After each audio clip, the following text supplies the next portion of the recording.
먼저 어린이 여러분들에게 한두 가지 물어보겠습니다. 신약 성경은 모두 몇 권의 책으로 되어 있습니까?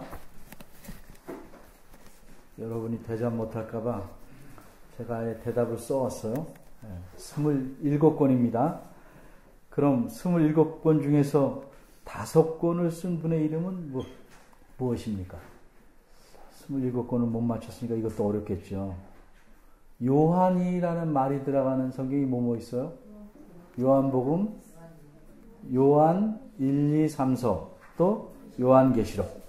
이렇게 5권이죠. 요한이라는 이름이 들어간 책은 모두 예수님 제자인 사도 요한이 쓴 겁니다. 그런데 사도 요한보다 더 많이 성경책을 쓴 분이 있습니다. 혹시 그분이 누군지 아십니까? 모두들 겸손해서 대답을 안 하네요. 사도 바로 시작하는데. 바울입니다. 자, 오늘 설교할 이 디모데 전서는 사도 바울이 쓴 편지입니다. 편지는 쓰는 사람이 있으면 받는 사람도 있죠. 그럼 디모데 전서를 받는 사람은 누구입니까? 누가복음을 쓴 사람이 누가이듯이 디모데 전서를 받는 사람은 디모데죠. 그렇죠. 바울과 그럼 디모데는 어떤 사이일까? 오늘 디모데전서 1장 2절을 보면 믿음 안에서 한 장을 넘기면 됩니다. 참 아들 된 디모데에게 편지하노니, 이런 말씀이 있습니다. 그러니까 디모데는 바울의 진짜 아들은 아니지만 예수님을 믿는 믿음 안에서 바울이 자기 아들로 삼은 청년입니다. 자, 오늘 본문으로 돌아옵니다. 14절. 오늘 본문의 앞구절인 14절을 보면 바울은 이렇게 말합니다. 내가 내게 속히 가기를 바라나. 이 말씀을 보니 사도 바울은 디모데에게 속히 가기를 원합니다. 그럼 디모데는 어디에 있었습니까? 그 앞에 1장 3절에 보니까 바울이 다른 곳으로 전도하러 떠날 때 이 청년 디모데를 에베소라는 곳에 머물게 하고 그곳 교회에서 목회하도록 했습니다. 그런데 디모데가 목회하는 에베소 교회에 문제가 생겼습니다. 어떤 교회에서든지 문제가 생길 수 있는데 이 문제는 크게 말하면 두 종류입니다. 하나는 하나님 말씀대로 행하지 않아서 생기는 문제고, 하나는 하나님 말씀을 잘못 가르쳐서 생기는 문제입니다. 이 두 종류의 문제가 때로는 뒤섞여서 더욱 심각하고 복잡한 문제들을 만들어내게 됩니다. 바울은 이런 문제들 때문에 힘들어하는 디모데를 돕고 그 문제들을 해결하기 위해서, 그리고 교회를 평안하게 하기를 원했습니다. 그래서 디모데가 있는 에베소로 속히 가기를 원했습니다. 그런데 여러분들 겪어보셨지만 내가 원하면 당장 할 수 있는 일도 있지만 아무리 원해도 할 수 없는 일도 있습니다. 목말라서 물을 먹기를 원하면 당장 먹을 수도 있습니다. 물론 언제나 그런 것은 아닙니다. 어린이를 위해서 예를 들면 예배 시간에는 목말르다고 당장 가서 물을 먹어서는 안 됩니다. 먹을 수 없습니다. 반드시 예배가 끝날 때까지 기다려야 합니다. 또 학교에서 시험에 좋은 성적을 얻고 싶기를 간절히 원한다고 해서 좋은 성적을 얻을 수 있는 것은 아닙니다. 미리 열심히 공부해야 되고 시험 치는 날에도 집중해서 시험을 잘 치러야 원하는 성적을 얻을 수 있습니다. 근데 지금 바울은 이곳저곳 먼 곳에 다니면서 하나님 말씀을 전하고 있는 중입니다. 그러니 전도하다가 되돌아갈 수가 없습니다. 하나님께서 허락하셔야 잠시 멈추고 갈 수 있는 것입니다. 그런데 여러 형편을 돌아보니까 하나님께서 속히 허락하실 것 같지는 않습니다. 그래서 디모데에게로 속히 가고 싶어도 갈 수가 없었습니다. 여러분, 속히 가서 뭐라고 말을 하고 도와줘야 되는데 그럴 수 없으면 여러분들은 어떤 방법을 쓰겠습니까? 어떤 방법? 그렇죠. 전화합니다. 전화. 그런데 전화가 없는 옛날에는 어떻게 했을까요? 그렇죠. 편지합니다. 우리 어린이들은 성경보다도 상식이 훨씬 풍부합니다. 14절 말씀이 그런 뜻입니다. 내가 속히 네게로 가기를 원하지만 그럴 수 없을 것 같다. 그래서 이 편지를 내게 쓰는 것이다. 이런 뜻입니다. 그러면 이제 15절을 보겠습니다. 15절은 만일 내가 지체하면 이렇게 시작합니다. 근데 얼핏 보면 말이 좀 꼬이는 것 같습니다. 왜 그러냐 하면 만일 내가 지체하면 또르륵 하고 어떻게 행하여야 할 것을 알게 하려 함이니 지체하면 알게 하려 함이니 이렇게 말이 좀 이상하게 연결되는 것처럼 보이기 때문입니다. 그래서 정확히 설명하면 만일 내가 지체하면이라는 말은 뒷말이 생략된 문장입니다. 어떤 내용이 생략되었을까? 생략되었음직한 내용을 집어넣어서 말을 만들면 아마 이럴 것입니다. 내가 네게로 속히 가기를 원하지만 이곳 형편이 당장 갈 수 있을 것 같지가 않다. 그런데 여기서 내가 더 지체하게 되면 갈 수 없게 되거나 가도 아무런 도움이 안 될 것 같다. 이런 뜻입니다. 그래서 아무리 생각해도 바울은 속히 갈 수 없을 듯해서 편지를 쓰기로 마음먹은 것입니다. 그러니까 이것을 내게 쓰는 것은 하고 만일 내가 지체하면 괄호 안에 넣고 쓰는 것은 너로 이렇게 연결이 돼야 맞는 것입니다. 그럼 왜 편지를 쓸까? 직접 가서 디모데에게 해줄 말을 편지로 써 보내려는 것입니다. 그렇다면 가서 해줄 말은 무엇일까? 그것이 이 디모데 전서에 기록되어 있는 것입니다. 그것은 한마디로 하나님의 집에서 어떻게 행하여야 할 것인가? 바로 그겁니다. 자세히 보면 너로 하나님 집에서 어떻게 행하여야 할 것을 이렇게 돼 있어서 이 너로 라는 말에 대해서 좀 생각해 봐야 됩니다. 여기서 너는 디모데입니다. 그는 에베소 교회의 목회자입니다. 그런데 그 교회에 생긴 문제들이 디모데가 잘못해서 생긴 문제들이 아닙니다. 따라서 내가 문제를 일으켰으니까 너 목회자가 하나님 위해서 어떻게 할지를 알면 모든 문제가 해결된다. 이런 뜻 아닙니다. 이 시점에서 목회자로서 디모데가 해야 될 일은 두 가지입니다. 우선 시급한 것은 이미 일어난 문제들을 어떻게 처리하는가 하는 겁니다. 또 하나는 길게 내다볼 때 교인들을 바르게 교육하는 일입니다. 그래야 잘못된 문제들이 안 일어나거나 덜 일어날 수 있기 때문입니다. 그러니까 너로 하나님 집에서 어떻게 행해야 할 것이라는 표현은 목회자 한 사람에게만 해당되는 말이 아닙니다. 목회자인 디모데가 당장 문제를 어떻게 처리해야 하는지와 교인들에게 어떻게 교회에서 행동하도록, 교회 생활을 하도록 가르쳐야 하는지 그 내용을 의미합니다. 그러니까 이 말을 정리하면 바울이 디모데에게 지금 쓰는 내용은 목회자는 물론이요, 교인 전체가 반드시 잘 알아야 될 내용입니다. 그러면 에베소 교회에서 일어났거나 앞으로 이 에베소 교회뿐만 아니라 모든 교회에서 생길 수 있는 문제들은 무엇인지 몇 가지 예를 들어보겠습니다. 아무나 집사가 되려고 합니다. 문제입니다. 돈 좀 있으면 자기가 장로하겠다고 합니다. 그럼 목회자는 그 교인이 떨어져 나갈까봐 그런 사람을 집사 되게 하고 장로 되게 해야 합니까? 여기 디모데전서 3장 8절에 뭐라고 말했습니까? 이와 같이 집사들도 단정하고 일구이언을 하지 아니하고 더러운 이익을 탐하지 않아야 된다. 이렇게 말했습니다.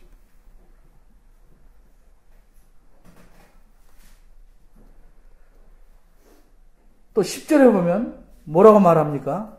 이 사람들을 먼저 시험하여 보고 그 후에 책망할 것이 없으면 집사의 직분을 하게 하라. 이렇게 되어 있습니다. 무조건 대접상, 여러 가지를 고려해서 지분을 주지 말고 시험해보고 책망할 것이 없어야 한다고 말씀합니다. 이렇게 하는 일은 옛날이나 지금이나 만만치 않은 일입니다. 교회 몇 년 나오면 당연히 집사가 되는 걸로 생각합니다. 그러니까 어떤 사람들 말합니다. 너 몇 년 나갔는데 집사도 안 됐어? 집사는 학년을 올라가는 게 아닙니다.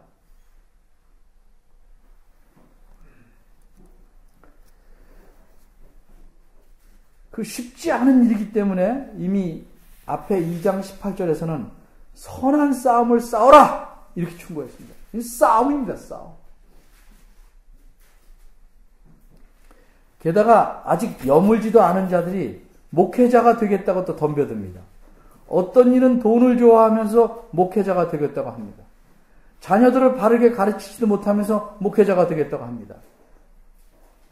아예 자기 돈이 좀 있다고 자녀들을 어려서부터 외국에 내보내놓고 목회자가 되려고 합니다. 그러나 공부 잘 시켜서 머리를 키우는 것보다 훨씬 중요한 것이 뭔지 아십니까? 자녀들의 마음을 곧게, 바르게, 넓게 만드는 사람 교육입니다. 똑똑함보다 훨씬 중요한 것이 올바름입니다. 신학교만 가겠다면 기특하다고 도장을 찍어줘서는 안 됩니다. 반드시 검증해 봐야 합니다. 3장 3절에 뭐라고 했습니까? 돈을 사랑치 아니하며 4절에는 자기 집을 잘 다스려 자녀들로 모든 단정함으로 복종케 하는 자라야 목회자가 될 수 있다고 말씀합니다. 8절에 이와 같이 집사들도 같이 걸리는 말입니다. 12절에 보면 집사들도 한 아내의 남편이 되어 자녀와 자기 집을 잘 다스리는 자라야 한다고 말씀합니다. 아무나 되는 것 아닙니다. 또 4장에 보면 거짓 가르침을 퍼뜨리는 자들에 대한 말씀이 나옵니다. 이렇듯 교회에는 안팎으로 여러 문제가 나타날 수 있습니다. 그러기에 사도 바울은 디모데에게 목회에 꼭 필요한 내용을 가르치려고. 그리고 교인들도 이걸 알아야 됩니다. 그래서 이 편지를 쓴 것입니다. 이처럼 이 편지에서 말씀한 내용으로 교인들을 양육해야, 가르쳐야 하는 것이 4장 6절입니다. 이게 목회자가 할 일입니다. 따라서 한마디로 말하면 성도는, 목회자와 교인들, 성도는 하나님의 집에서 어떻게 행하여야 하는가? 그걸 간추리면 곧 경건하고 바르게 행동하는 것입니다. 두 가지만 더 생각해 보겠습니다. 첫째는 왜 교회에서는 성도들이 경건하고 바르게 행해야 하는가? 좀 안 그러면 어떨까? 답을 말하면 교회는 하나님의 집이기 때문에 그렇습니다. 여기서 집이란 건물을 가리키는 것이 아니라 그 집에 속한 사람들을 가리킵니다. 집이란 말이 3장에도 4절, 5절, 12절에 나오는데 모두 집을 잘 다스리는 것으로 표현합니다. 집이 건물을 의미한다면 집을 잘 관리하여 라고 말하는 것이 맞습니다. 그런데 다스린다는 말을 사용함으로써 여기서 집은 건물이 아니고 사람을 가리킨다는 사실을 분명하게 알려줍니다. 3장 5절에 보면 사람이 자기 집을 다스릴 줄 알지 못하면 어찌 하나님의 교회를 돌아보리요 이렇게 말씀합니다. 자기 집과 하나님의 교회 모두 사람들을 가리키는 겁니다. 그런데 자기 집과 하나님의 교회를 대조시킨 것을 보니까 여기서 하나님의 교회라고 할 때는 개개인이 아니라 사람들이 모인 무리를 뜻합니다. 그게 큰 무리든 작은 무리든 사람들의 모인 무리, 모임을 뜻합니다. 성도는 각 사람 누구나 교회에 속해 있는 것이지만 교회라고 말하려면 두세 사람이 모여야 합니다. 그러니까 오늘 본문에 나온 하나님의 집에서라는 말씀은 성도들이 함께 교회로 모였을 때, 그것이 가정이든 교회 다니든 성도들이 함께 모였을 때를 가리킵니다. 따라서 오늘 본문은 개개인의 생활에서 취할 행동이 초점이 아니고 교회라는 공적인 모임에서 취할 행동에 초점을 맞추고 있습니다. 물론 개인의 삶도 경건해야 합니다. 그러나 특별히 교회라는 공적 모임에서는 반드시 경건한 태도를 취해야 합니다. 그 이유는 교회가 하나님의 집이기 때문입니다. 바꿔 말하면 교회는 자기 마음대로 편하게 행동할 수 있는 개인의 집이 아니고 하나님께 속한 사람들이 어떤 공통적인 목적, 즉 하나님을 예배하고 하나님 말씀을 배우려는 목적을 갖고 모인 곳이기 때문입니다. 둘째로 생각할 것은 교회가 하나님의 집이라고 해서 꼭 경건하고 거룩하게 행동해야만 하는가? 왜 하나님의 집에서는 하나님의 집이기 때문에 경건하고 거룩해야 되는데 왜 하나님의 집에서는 경건하고 거룩하게 행동해야 하는가 하는 점입니다. 15절 후반절에 보면 하나님의 집에 대해서 좀 더 분명하게 설명합니다. 이 집은 뭐라고 말합니까? 살아계신 하나님의 교회라는 사실을 말합니다. 믿는 사람이 모이면 교회라고 해서 그 교회가 믿는 사람들의 것은 아닙니다. 교회는 믿는 사람들이 자신들의 마음이 투합하면 마음대로 움직일 수 있는 그런 모임이 아닙니다. 교회는 하나님의 것입니다. 하나님을 표현할 때 특별히 살아계신이란 말을 덧붙여서 했는데 이것은 에베소 지역의 상황 때문에 그렇습니다. 에베소는 우상의 도시입니다. 아뎀이라는 여신, 다른 말로는 다이아나라는 여신이 그 도시를 주무르고 있습니다. 그 도시의 주신이, 그 도시를 전체 주무르는 신이 이 아뎀이라는 여신입니다. 근데 정말 그런 여신이 에베소를 제 마음대로 하는 것이 아니고 사람들이 그렇게 믿는 것뿐입니다. 사실 아뎀이라는 여신은 우상입니다. 바꿔 말하면 사람들이 만들어 놓은 아름다운 동상에 불과합니다. 굳이 신이라고 이름을 붙인다면 죽은 신입니다. 손이 있어도 쳐들 줄 모르고 발이 있어도 움직일 줄 모르고 눈, 귀, 입이 있어도 전혀 보거나 듣거나 말할 줄 모르는 동상일 뿐입니다. 그러나 하나님은 그렇지 않습니다. 하나님은 영원히 살아계신 분입니다. 세상 모두를 다스리는 창조주이십니다. 만물과 인간의 모든 운명이 하나님의 손 안에 있습니다. 이런 하나님이 교회의 주인입니다. 그러기에 교회인 사람들이 모여서 하나님 앞에 경건한 자세로 반듯하게 행동해야 합니다. 우리가 어른 앞에 가도 나름대로 조심합니다. 그런데 살아계신 하나님 앞에 경건한 자세로 행동해야 되는 것은 마땅한 일입니다. 교회가 모이는 가장 중요한 목적은 무엇입니까? 이 살아계신 하나님을 예배하려는 것입니다. 예배는 살아계신 하나님께 드리는 것입니다. 하나님께서는 우리가 졸거나 딴 생각하거나 정신을 다른 곳으로 보내고 몸만 예배하는 척하고 있는 것 다 보고 알고 계십니다. 그러기에 우리가 정말로 살아계신 하나님께 예배한다는 사실을 분명히 안다면 저절로 우리 행동을 다듬을 수밖에 없습니다. 선생님 앞에만 가도 학생들은 몸을 조심스럽게 행동합니다. 그런데 하나님 앞에서는 보이지 않으신다고 제멋대로 합니다. 어린아이가 손을 가리고 나 없다 하면 없어집니까? 내가 못 본다고 하나님께서 안 계신 것이 아니고 하나님께서 보시지 못하는 것이 아닙니다. 혹 어쩔 수 없이 예배 시간에 늦는 경우에 정말 살아계신 하나님 앞에 나오는 것이라고 생각한다면 어떤 태도를 취해야 하겠습니까? 문방구에 물건 사러 몰려가는 어린아이들처럼 시끌벅적하게 행동하는 것은 올바른 태도가 아닙니다. 아주 조심스럽게 들어와야 합니다. 15절 마지막 부분에서는 교회를 진리의 기둥과 터라고 말씀합니다. 어떤 예리한 분은 어째서 교회가 진리의 기둥과 터냐? 이렇게 묻습니다. 무슨 소린가? 그분 말씀은 교회가 진리의 기둥과 터가 아니고 오히려 진리가 교회의 기둥과 터다! 이렇게 말씀합니다. 차이를 아시겠죠? 일리 있는 말씀입니다. 여기서 진리는 당연히 하나님 말씀입니다. 교회는 하나님 말씀 위에 세워지고 그 말씀을 의지해서 자라나는 것입니다. 그래서 진리가 교회의 기둥과 터라는 말씀이 옳습니다. 그럼 오늘 본문에 있는 진리가 교회의 기둥과 터가 아니고 교회가 진리의 기둥과 터라는 말씀은 틀렸는가? 그렇지 않습니다. 제가 자주 강조하는 바대로 말이나 글은 어떤 의도로 말했는가를 잘 살펴서 이해합니다.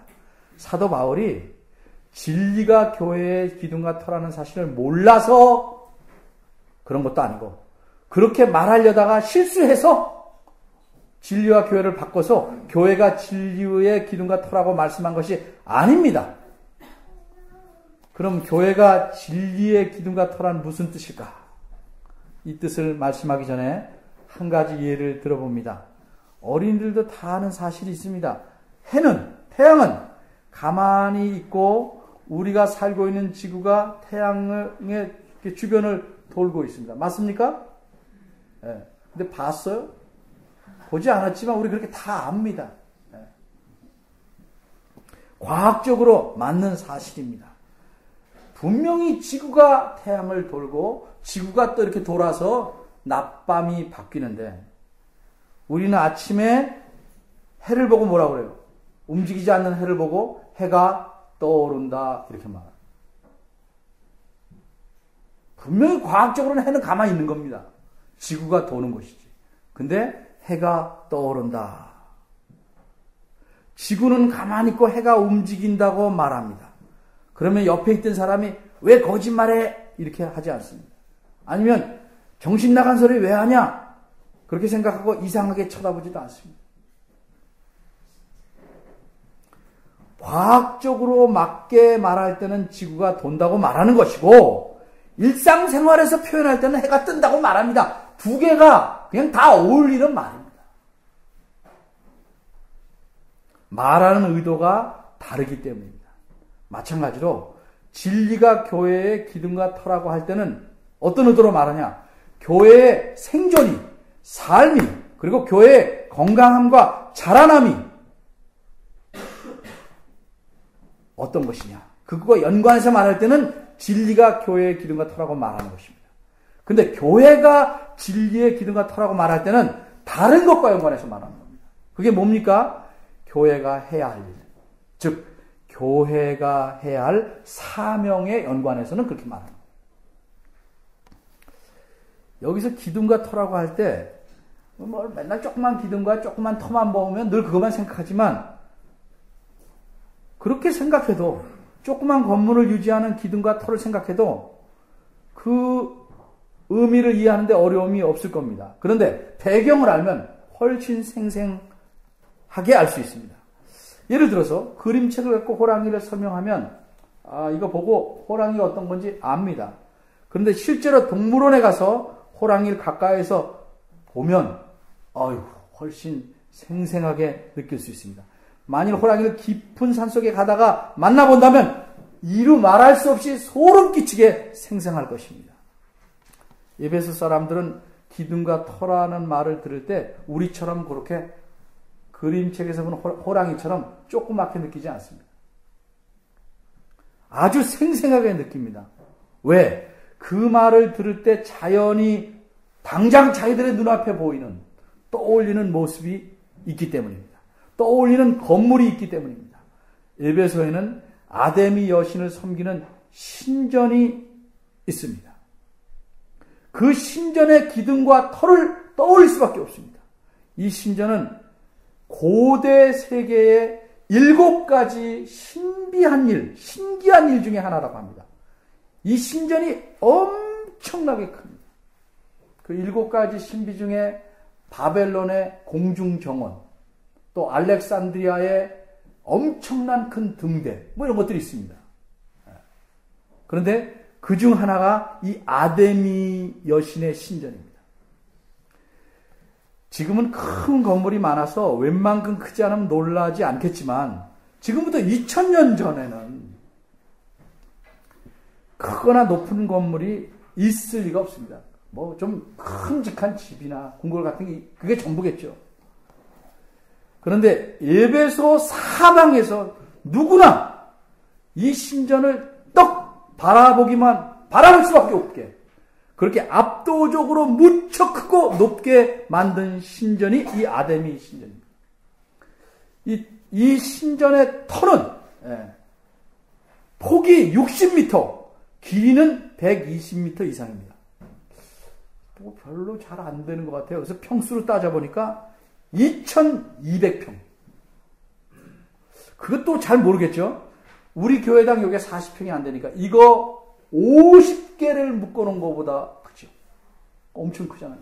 신전 하나가. 근데 그것뿐이 아니에요. 저 사람이 나보다 20cm씩 크다? 키만 큰 게 아니죠. 20cm가 크려면 덩치도 굉장히 큰 겁니다. 5cm만 커도 벌써 달라지는데. 평면만 2200평이 아니고 높이는 어떤 줄 아십니까? 대리석으로 만든 지붕을 떠받치기 위해서 기둥을 세웠는데 이 기둥이 다 대리석입니다. 근데 이렇게 아주 날씬한 기둥이 아니고 기둥의 지름이 제 키보다 커요. 2m. 제가 옆으로 누워도 그 지름이 안에 안 들어간단 말이에요. 그런 기둥이 높이는 18m입니다. 18m 어떻게 생각이 안 되죠? 우리 교회당 십자가 꼭대기까지가 약 8m입니다. 근데 이 높이의 2배보다 더 커요. 근데 이런 기둥을 모두 몇 개쯤일까? 127개. 엄청 크죠. 저같이 잘 그림이 생각이 안 되는 사람들도 놀랄 정도니까 엄청 큽니다. 높이는 우리 이 교회당 높이의 2배가 넘고 면적은 50배가 넘는 건물이 있다고 상상해 보십시오. 얼마나 웅장하겠어요. 아주 쉽게 말하면 여러분보다 50배가 더 큰 사람이 여기 있다고 생각해 봐요. 이건 뭐 괴물이지. 있을 수는 없지만. 그러니 기둥과 터라고 하면 자연히 요만한 기둥과 터를 우선 생각하는 게 아니고 그런 기둥, 그런 터, 자연적으로 생각할 수밖에 없는 겁니다. 근데 교회가 진리에 대해서 그러한 기둥과 터라는 겁니다. 얼마나 교회가 진리와 연관하여 중요합니까? 교회가 없어도 되는 게 아니에요. 그 진리를 떠받치는 그런 기둥과 터라는 진리인 하나님 말씀을 보존하고 전파하고 유지하는 곳이 바로 이 교회라는 말씀입니다. 그러니 하나님의 집에서 교회인 우리가 진리와 연관해서 어떤 일을 해야 하는지 생각해 봐요. 오늘 본문을 통해서 우리가 굵게 교회가 무엇인지, 그리고 교회에서 왜 경건한 태도를 가져야 하는지, 또 교회의 사명이 무엇인지를 좀 훑어봤습니다. 요즘은 예전보다 더 많은 사람들이 이른바 교회의 개혁에 관심이 많이 있는 것 같습니다. 좋은 현상입니다. 그래서 개혁적인 교회를 찾아다닙니다. 그런데 한편으로 씁쓸하고 안타깝게 느낍니다. 어떤 점에서? 그렇게 다니는 사람들조차도 교회와 자신을 다른 것으로 생각하고 있는 것처럼 보인다. 무슨 얘기냐? 꼬집어 말하면 자신은 교회 밖에 별개예요. 그래서 자신은 고치지 않은 채, 자신은 개혁하지 않은 채 개혁한 교회에서 덕만 보려고 다닌다는 거죠. 어떤 이들은 하나님 말씀에는 입으로는 관심이 있을 뿐이에요. 근데 결코 그 말씀에 매이지 않은 채 몇몇 훌륭한 신학자들의 책들을 읽고 그것이 무슨 개혁의 전부인 양 생각하기도 합니다. 얄팍한 지식으로 하나님 말씀에 창념해서 그 말씀대로 자신을 고치고 살아가는 데는 관심이 매우 적고 몇몇 학자들의 말에 따라 그것이 전부 아는 것이냐 생각하는 사람이 굉장히 많아집니다. 좀 건방진 소리인지도 모르지만 제 앞에서 건방지게 또 그런 티를 내는 사람도 있어요. 우리 각자, 즉 내가 교회를 이루는 구성원입니다. 그리고 우리가 모여서 하나님의 교회를 이루는 것입니다. 그렇기 때문에 내가 개혁되지 않으면 교회는 결코 개혁되지 않습니다. 그리고 교회가 개혁된다는 것은 진리인 하나님 말씀이 제시하는 교회의 모습에 가까이 가는 겁니다. 내가 좋다고 생각하는 교회가 좋은 교회가 아니고 하나님 말씀의 기준에 맞는 교회가 좋은 교회고 바른 교회입니다. 우리는 우리가 좋아하는 교회를 만들어가는 것이 아니라 하나님께서 제시한 바른 교회를 만들어가야 합니다. 이게 교회의 개혁입니다. 물론 이 땅에서는 교회가 고칠 것이 전혀 없을 만큼 완전하지 않습니다. 그럴 수 없습니다. 그렇다고 할지라도 매일매일 고쳐가야 됩니다. 개혁해야 합니다. 그런데 내가 나 자신과 내 가정을 하나님 말씀에 맞게 고쳐가지 않으면 그 교회는 개혁되지 않습니다.